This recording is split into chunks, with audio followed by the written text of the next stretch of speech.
site, that would be a reason for reviewing. Are there other comments? Other people who haven't had an opportunity to speak? Can I ask a question or two? Stephanie said that there's not much that you can do because it's a federally approved project, but isn't it true that you have potentially the authority to even reject the permit? You have that authority, right? You don't. Permit. Yeah, you don't have to automatically approve it, right? That's in your Correct. regulation. Right, that's different than citing or approving the entire project. Okay, so why do you say that you don't have that much power, authority to? Because if you have potentially the power to just say, no, we're not accepting it, so why do you have to say that it's kind of out of our hands? Well, I was responding to the discussion about citing of the project and the ultimate federal authority for that. And I was saying that our department has certain discrete authority, which includes evaluating this air permit. So, any air permit an applicant comes, we evaluate it. Ultimately, it could be approved. Ultimately, it could be rejected. So yes, we do have that authority. And if you reject the air quality permit, are they allowed to build at that site? They cannot without construct until they have their permit. as well as a variety of other permits that they have to get. So I have to go, but I urge you as human beings to make the choices that you have the power to make to protect yourselves, your kids, our kids, air, water, and I thank you very much for your service. Thank you for your time and for your advocacy. Does anybody else have any other, and we're happy to take, I know we're gonna take your statement when it's ready. We can take that after the meeting, but if anybody has any other comments in our last minutes here. Yes, sir. We had one more. Okay. There are regulations as to the air quality, and if they're measured, means that we agree on.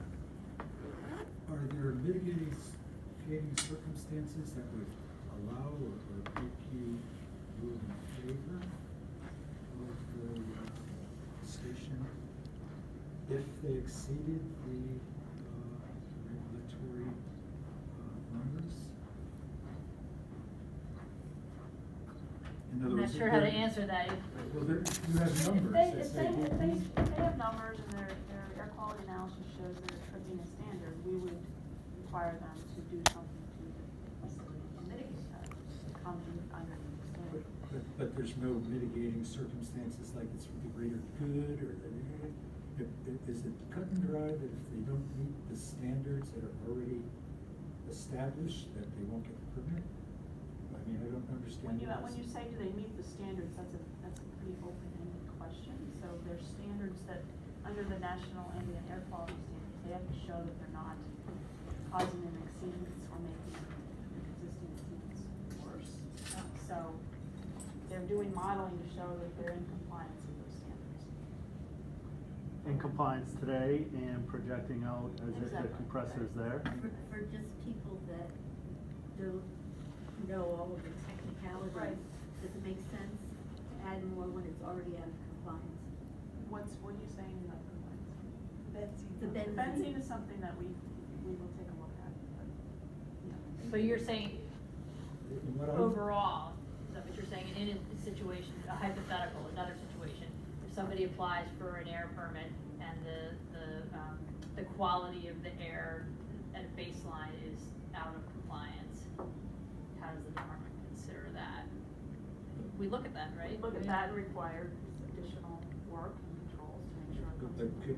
would you approve a air quality approval if they were not, if they exceeded the regulatory numbers? No. Pardon? No. No. For just one item, so say just everything falls within compliance under the modeling, the benzene falls out and is above the threshold, would you deny the permit? The benzene, we're gonna have to take a look at. We had just got some data. But if it's just one item, is that grounds to reject the permit or not? Again, it's not as simple as that. We'd be working with the proponent, Well, putting it out for But public it is comment. as simple as that, Yeah. because if they don't meet the requirements, then they Right, shouldn't but then get the there would be approval. additional work to make sure that they do meet the requirements. Right. So I think that's his question is there ability for you guys to just just say no, or is there flexibility, I guess, what's on Spectra's end, if they do exceed it, even though, and they can come to some agreement? You know, it sounds like it's not just a no, it's, you know, you can, you know, somehow DEP and whoever works with them to